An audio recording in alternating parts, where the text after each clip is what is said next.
Hello दोस्तों, स्वागत आप सभी का मेरे यूट्यूब चैनल द संजय में। दोस्तों, शैक्षिक प्रशासन का मैं एक पार्ट पहले पढ़ा चुका हूँ। आज मैं दूसरा पार्ट पढ़ाने आया हूँ। आज के पार्ट में हम पढ़ेंगे कि स्वतंत्रता के बाद शिक्षा प्रशासन कैसे कार्य करता है, यानी नेशनल लेवल से हम ग्राम लेवल तक बात करेंगे। तो दोस्तों, वीडियो शुरू करते हैं और भारत सरकार कैसे और यूपी में कैसे कैसे शिक्षा प्रशासन होता है। देखो, अगर हम बात करें शिक्षा प्रशासन, इसका ये दूसरा पार्ट है। दोस्तों, अगर आप हमारे चैनल पर नए हैं तो हमारे चैनल को सब्सक्राइब करें और बेल आइकन ऑल को प्रेस करें, जिससे आने वाली वीडियो का नोटिफिकेशन दोस्तों आपको मिलता रहे। दोस्तों, वीडियो अंत तक बने रहना। शुरू करते हैं। देखो,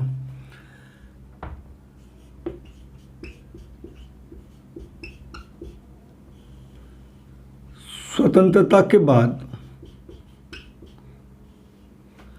भारत सरकार ने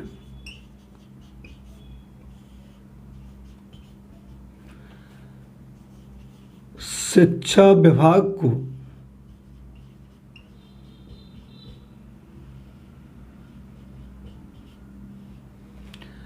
शिक्षा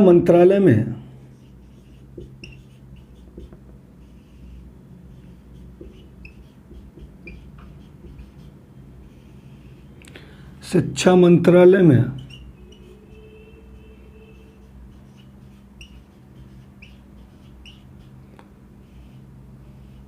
परिवर्तित कर दिया,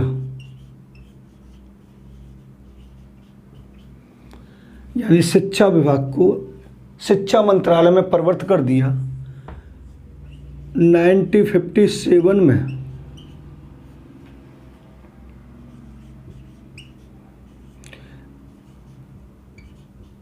इस मंत्रालय में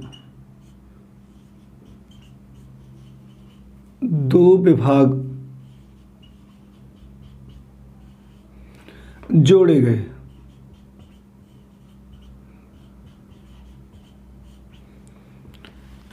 पहला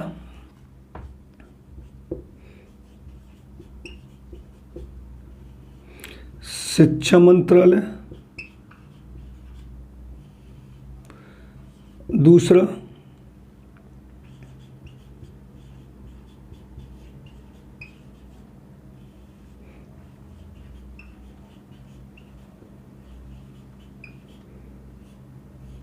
वैज्ञानिक अनुसंधान एवं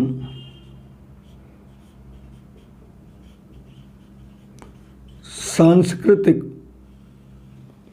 मंत्रालय।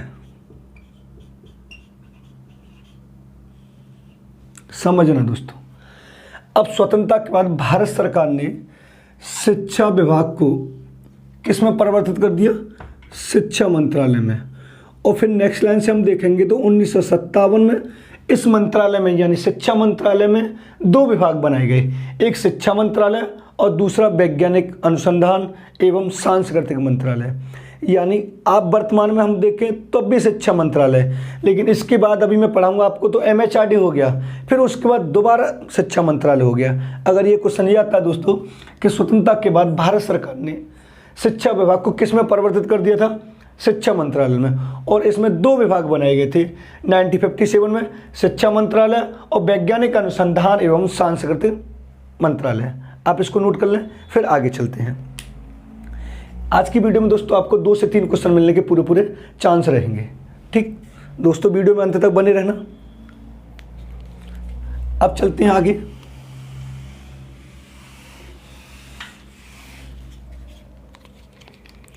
देखो,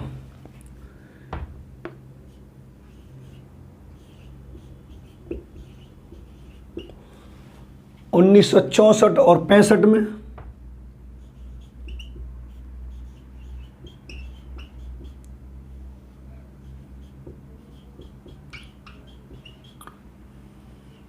शिक्षा मंत्रालय को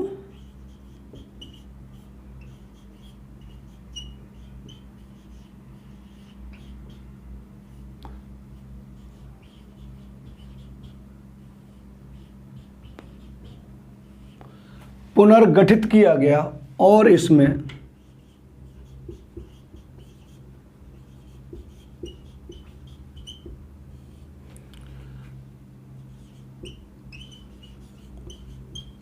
5 ब्यूरो तथा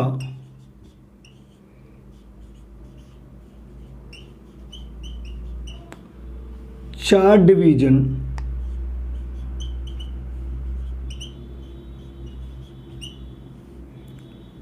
जोड़े गए। यानी 1964 और 65 में शिक्षा मंत्रालय को दोबारा से पुनर्गठित किया गया और इसमें 5 ब्यूरो और 4 डिवीजन बनाए गए। अब 5 ब्यूरो कौन कौन से थे देखो,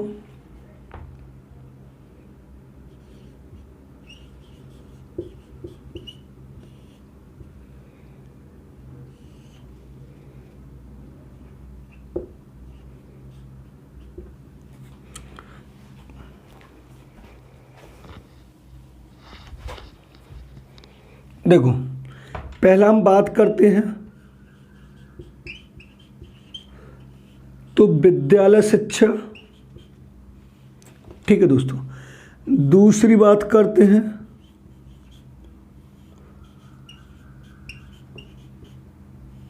उच्च शिक्षा। तीसरी बात करते हैं हम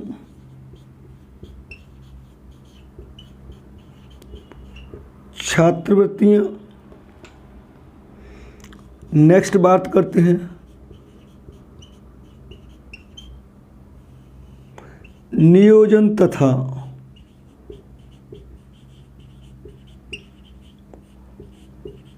शैक्षिक सेवाएं। नेक्स्ट बात करते हैं भाषा, साहित्य, ललित कलाएं। ये तो दोस्तों हो गए 5 ब्यूरो। अगर हम 4 डिवीजन की बात करें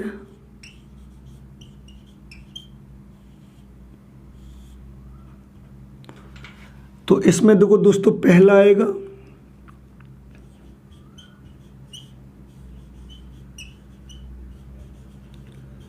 शारीरिक शिक्षा तथा मनोरंजन।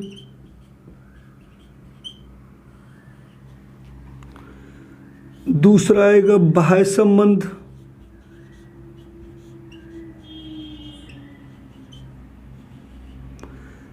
नेक्स्ट आएगा दोस्तों वैज्ञानिक अनुसंधान।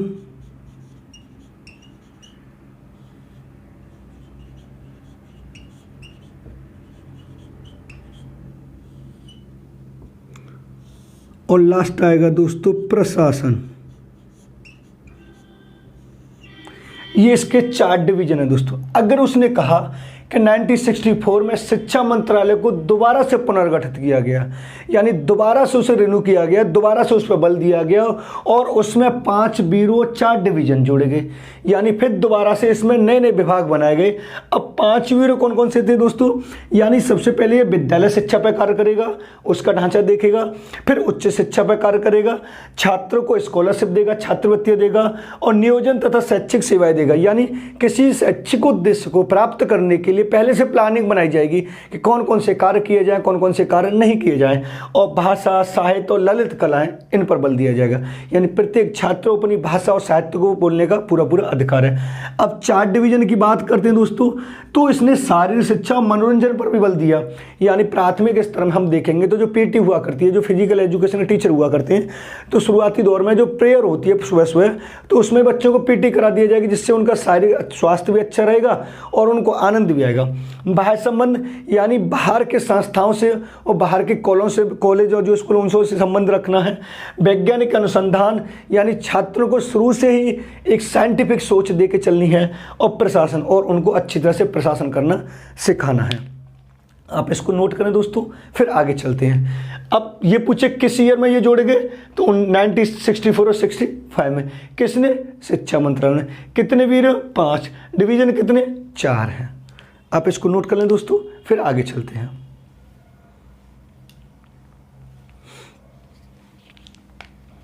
आज की वीडियो से कंपलसरी आपको 2 से 3 क्वेश्चन मिलने के पूरे पूरे चांस रहते हैं। अब वीडियो में अंत तक बने रहना। आगे चलते हैं दोस्तों।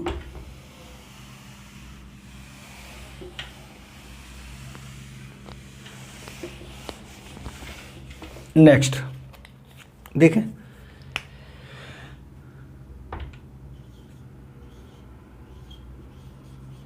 छब्बीस सितंबर 1985 को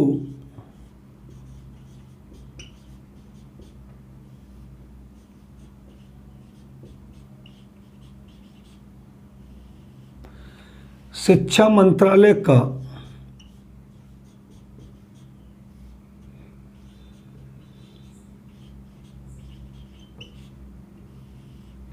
नाम बदलकर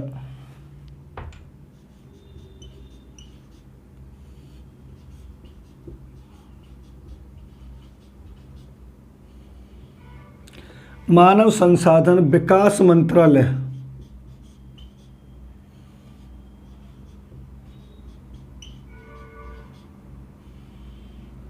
यानी MHRD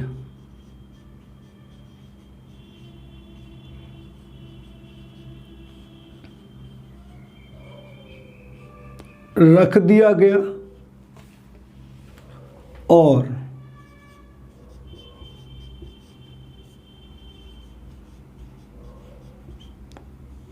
इसमें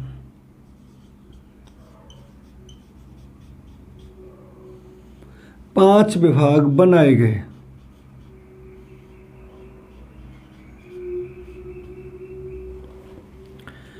पहला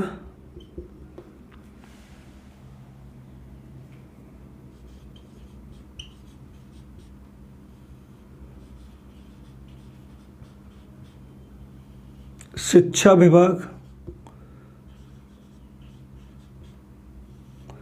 दूसरा कला विभाग,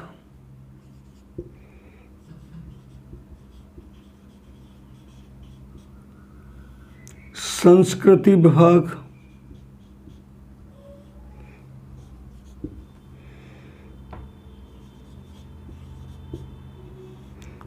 युवा एवं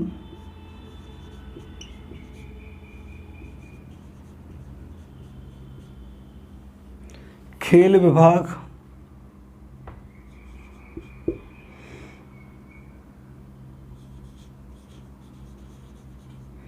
वुमेन एंड चाइल्ड केयर विभाग।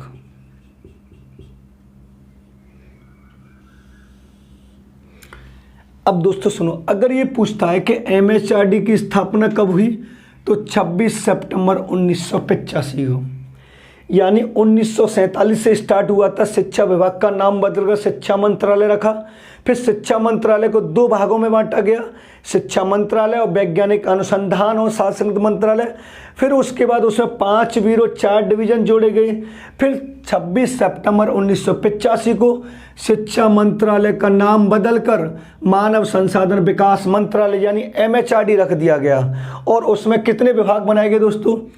5 विभाग बनाए गए, यानी शिक्षा विभाग, कला विभाग, संस्कृति विभाग, युवा एवं खेल विभाग और वुमेन एंड चाइल्ड केयर विभाग। अगर दोस्तों ये पूछे कि 5 ब्यूरो और 4 डिवीजन किसने बताए तो बताए थे दोस्तों शिक्षा मंत्रालय ने। अगर ये कहे कि 5 विभाग किसने बताए तो MHRD यानी मानव संसाधन विकास मंत्रालय ने बताए।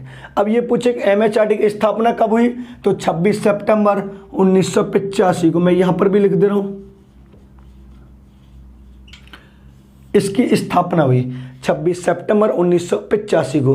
अब मानव संसाधन विकास मंत्रालय ने कितने विभाग बनाए अपने अंडर तो 5, शिक्षा विभाग, कला विभाग, संस्कृति विभाग, युवा एवं खेल विभाग और वुमेन एंड चाइल्ड केयर विभाग। अब शिक्षा विभाग भी बल देगा, कला भी देगा, संस्कृति भी देगा, वो अपना सब कुछ देगा। यहाँ पर होगा वुमेन एंड चाइल्ड केयर विभाग यानी महिलाओं की और बच्चों की देखभाल की शिक्षा भी यहाँ पर रखी जाएगी।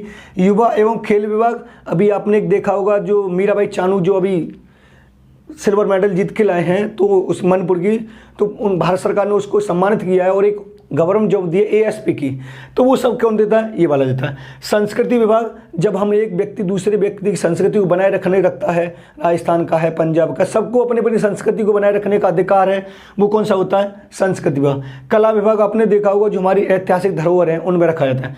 शिक्षा विभाग 3 भागों में बटा हुआ है, प्राथमिक, माध्यमिक और हायर सेकेंडरी। वो कौन देखता है? ये देखता है। आप इसको नोट कर लें, फिर आगे चलते हैं।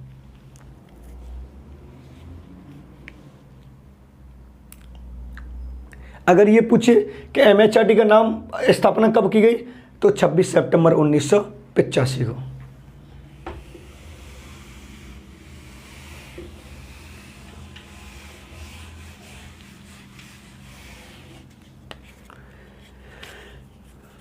अब दोस्तों आता है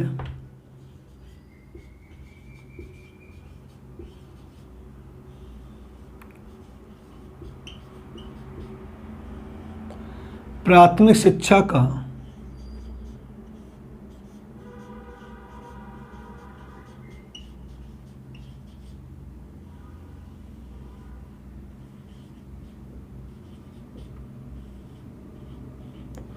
संरचनात्मक ढांचा, यानी प्राथमिक शिक्षा के संरचनात्मक ढांचे को कितने भागों में बांटा गया है। देखो, सबसे पहले हम बात करेंगे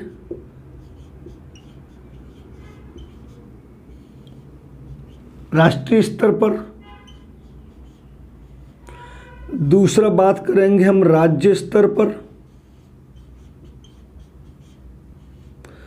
नेक्स्ट बात करेंगे हम जिला स्तर पर,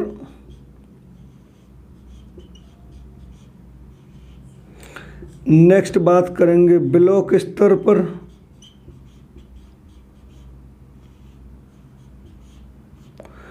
और लास्ट में बात करेंगे हम ग्राम स्तर पर। यानी प्राथमिक शिक्षा का जो ढांचा बनाया है सरकार ने, वो एक तो राष्ट्रीय स्तर पर बनाया है, एक राज्य स्तर पर, एक जिला स्तर पर, एक ब्लॉक स्तर पर, एक ग्राम स्तर पर।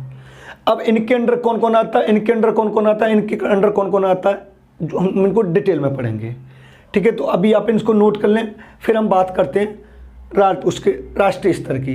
अगर ये पूछे प्राथमिक स्तर का संरचना ढांचा कितने स्तरों पर बांटा जा सकता है, तो 5, नेशनल, स्टेट और जिला स्तर, डिस्ट्रिक्ट लेवल, और ब्लॉक प्रमुख जो होता है ब्लॉक स्तर पर और ग्राम स्तर पर। शुरुआती गांव से होती है, फिर तहसील पे, फिर जिला पे, फिर राज्य पे, फिर राष्ट्रीय स्तर पर हम बात करते हैं। तो सबसे पहले हेडिंग डालिए दोस्तों आप राष्ट्रीय स्तर पर।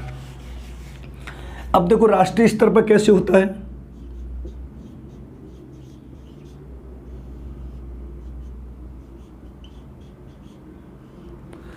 अब राष्ट्रीय स्तर पर हम बात करते हैं दोस्तों, देखो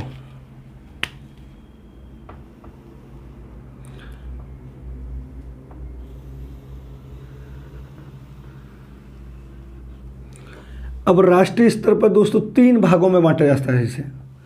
सबसे पहले हम बात करते हैं दोस्तों एनसीईआरटी की, दूसरा दोस्तों होता है न्यूपा,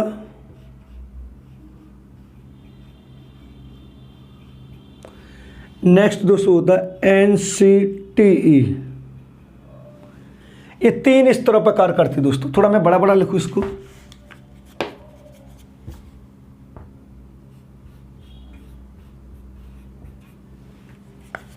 इसको भी थोड़ा बड़ा बड़ा लिखें हम, न्यूपा,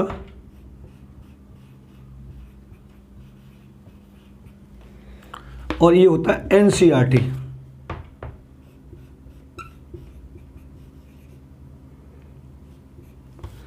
ठीक है दोस्तों, थोड़ा इसकी हम बात करें तो ये वेरी वेरी इंपॉर्टेंट है। अगर इसकी स्थापना की बात करें दोस्तों हम, तो इसकी स्थापना हुई थी 1973 में। अगर दर्जा की बात करें तो 1995 में। अगर हम बात करें संबंधित किससे है ये दोस्तों, तो अध्यापक शिक्षा से, जो पिछले लगातार दोनों सुपरटेट में पूछी गई है।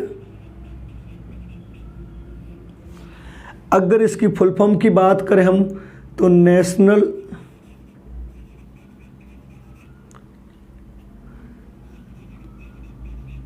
Council for teacher education. लगातार दोनों बार क्वेश्चन पूछा गया कि एनसीटी की फुल फॉर्म 68,500 में एनसीटी किससे संबंधित है? अध्यापक शिक्षा से। अगर एनसीईआरटी की बात करें दोस्तों तो इसके अंदर कौन सा आता है? इसके अंदर भी दोस्तों आता है, एक तो आता केवीएस, दूसरा दोस्तों आता है एनबीएस, तीसरा दोस्तों आता है सीटीएसए और एक आता है दोस्तों सीबीएसई। ये 4 संस्थाएं इसके अंदर कार्य करते हैं। न्यूपा क्या होता है? जो शैक्षिक योजना जो हम बनाते हैं वो उसके लिए कार्य करता है। ठीक है, अगर हम इसकी केबीएस की बात करें, इनकी फुल फॉर्म की, तो केबीएस की फुल फॉर्म होती है दोस्तों केंद्रीय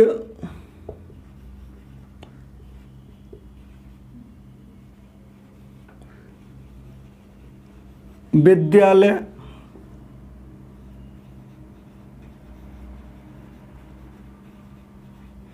संगठन। अगर दोस्तों हम एनबीएस की बात करें तो नवोदय विद्यालय संगठन। अगर हम सीटीएसए की बात करें, central Tibet school administration.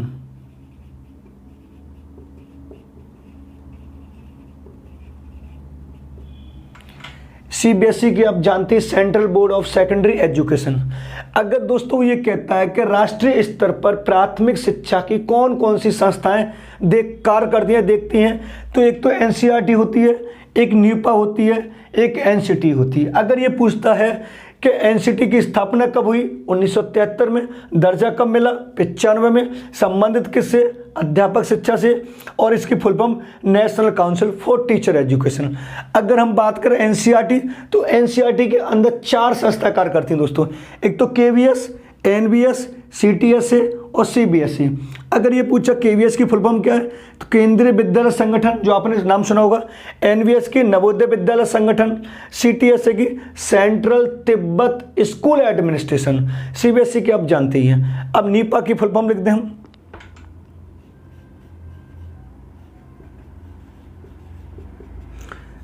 National university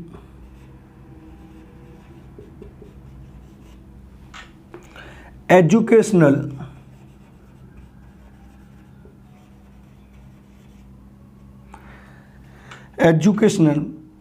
plan and administration.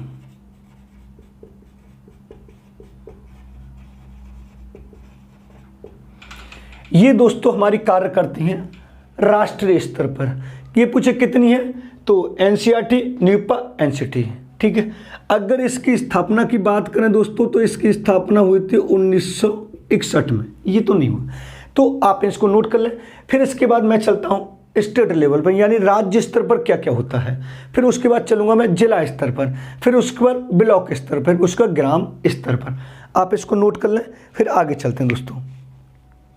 ये राष्ट्रीय स्तर पर कार्य करती हैं 3 संस्था, एनसीईआरटी, न्यूपा, एनसीटी।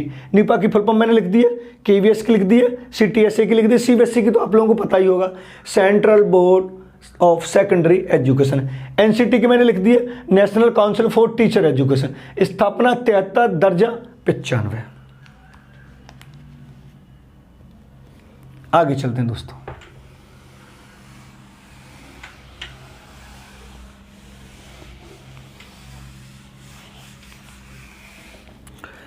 अब दोस्तों हम बात करते हैं राज्य स्तर की।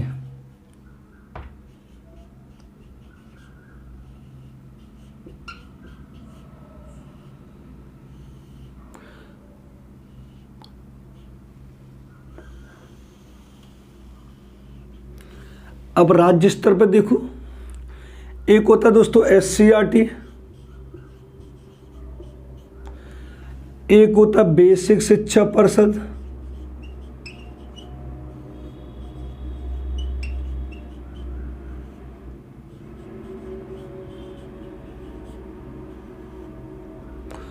एक होता है दोस्तों सीमेट। अब सीमेट का कार्य क्या होता है दोस्तों, एक तो होता है प्रशिक्षण प्रकाशन,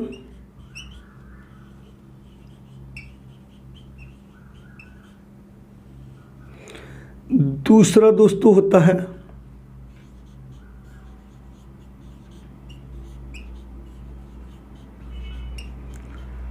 बाह्य सहायता प्राप्त।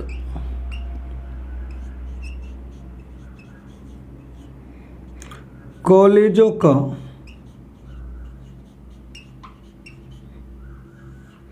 संचालन करना। अगर दोस्तों ये पूछे कि राज्य स्तर पर कौन कौन सी संस्था कार्य करती हैं, तो एक तो SCRT होती है, एक बेसिक शिक्षा परिषद होती है और एक सीमेट होती है। सीमेट के दो कार्य होते हैं, एक जो प्रशिक्षण प्रकाशन, जो आपने देखो कि क्लास 1 से लेकर 8 तक की जो भी किताबें मुफ्त मिलती हैं वो उनका प्रकाशन कौन करती है, सीमेट करती है। और जिस कॉलेज को किसी को मान्यता प्राप्त देनी है, जैसे कोई कॉलेज है उसको सरकार से मान्यता प्राप्त लेनी है 1 to 8th वाले या 1 to 5th वाले, तो ये पहले उसका ऑब्जर्वेशन करेगी सीमेट। बेसिक शिक्षा परिषद आपने देखा होगा सबसे बड़ी संस्था होती है बेसिक शिक्षा परिषद। जब भी आप लोगों की जॉब लगेगी तो जॉइनिंग लेटर जो इशू होंगे वो बेसिक शिक्षा परिषद से होंगे। SCRT इन सब की देखरेख करती है। राज्य स्तर पर सबसे बड़ी संस्था कौन सी, SCRT, उससे छोटी ये और उससे छोटी ये होती है, ये है राज्य स्तर पर। आप इसको नोट करें। फिर हम चलते हैं जिला स्तर पर।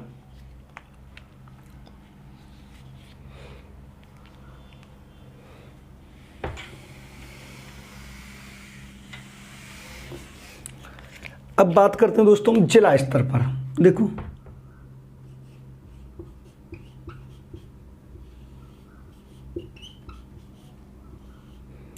जिला स्तर पर दोस्तों एक ही होती है डाइट।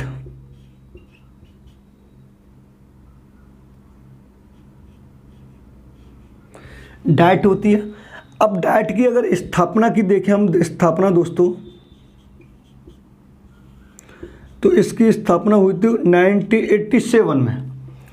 इसकी फुल फॉर्म की बात करें तो district institute of education and training, जिला शिक्षा एवं प्रशिक्षण संस्थान। अब दोस्तों इसके हम देखें ये कौन कौन से कार्य करती है, तो एक तो सेवा पूर्व प्रशिक्षण,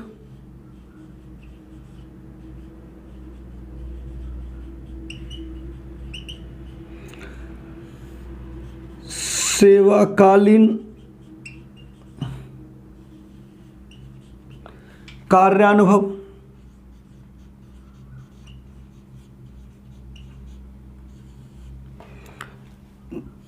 जिला संस्थान इकाई,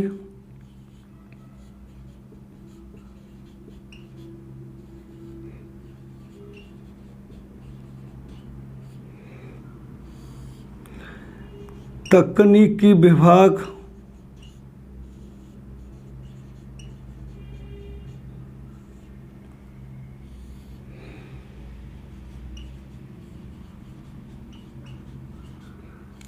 विद्यालय निरीक्षण। डाइट का ये कार्य होता है, यानी सेवापूर्व प्रशिक्षण देता है, सेवाकालीन कार्य अनुभव, यानी टीचर दो प्रकार का होता है, एक तो सेवापूर्व सेवाकालीन।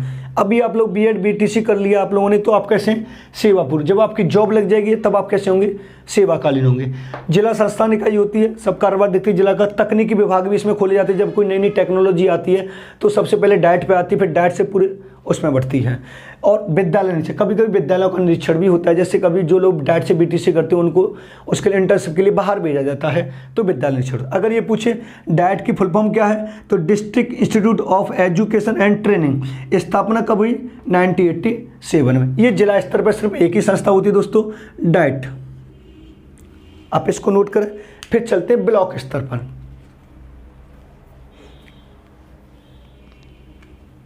मैंने आपको नेशनल लेवल पढ़ा दिया, स्टेट लेवल पढ़ा दिया, डिस्ट्रिक्ट लेवल पढ़ा दिया, अब मैं पढ़ा रहा हूं ब्लॉक लेवल, यानी ब्लॉक स्तर पर क्या होता है।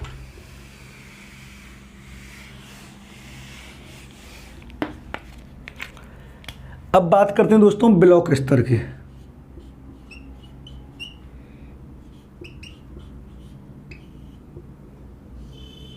अब ब्लॉक स्तर पर सर दोस्तों इसको दो भागों में बांटा गया है। एक होता है दोस्तों BRC और एक होता है NPRC। इसकी फुल फॉर्म लिखेंगे दोस्तों ब्लॉक रिसोर्स सेंटर। ठीक है दोस्तों, NPRC की लिखेंगे न्याय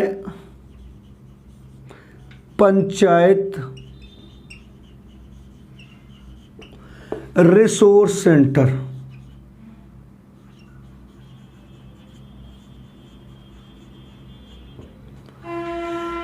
ब्लॉक स्तर पर कौन सा कार्य करती है? BRC और NPRC। एक और लिख दे दो लास्ट, ग्राम स्तर पर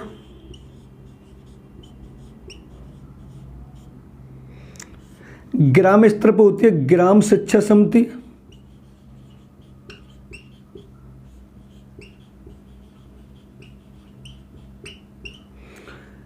नेक्स्ट होता है विद्यालय और लास्ट होता है प्रधान। ये था दोस्तों प्राथमिक शिक्षा का संरचनात्मक ढांचा। नेशनल लेवल पर मैंने आपको 3 पढ़ाई थी, NCERT, नीप और NCT। स्टेट लेवल पर 3 पढ़ाई थी, SCERT, बेसिक शिक्षा परिषद और CMET। डाइट स्तर ब्लॉक जिला स्तर पर मैंने आपको सिर्फ डाइट पढ़ाई थी, उसका कार्य बताया था। ब्लॉक स्तर पर दोस्तों 2 होती हैं, एक होती है BRC जिसको बोलते हैं ब्लॉक रिसोर्स सेंटर, एक होती है NPRC न्याय पंचायत रिसोर्स सेंटर। यानी ये दोनों कारोबार संभालती हैं। अगर ग्राम स्तर की बात करें तो ग्राम स्तर पर होती हैं 3, ग्राम शिक्षा समिति, विद्यालय जो हमारा प्राइमरी होता है, और प्रधान। सबसे पहले यहाँ से बात उठती है और नेशनल लेवल तक ये बात सारी पहुँचती हैं। अगर आप यूपी में किसी राज्य में करना चाहते हैं तो स्टेट लेवल की बात होगी। अगर आप KVS NVS जो सेंट्रल में जॉब करना चाहते हैं तो पूरी ऑल इंडिया की बात उठेगी।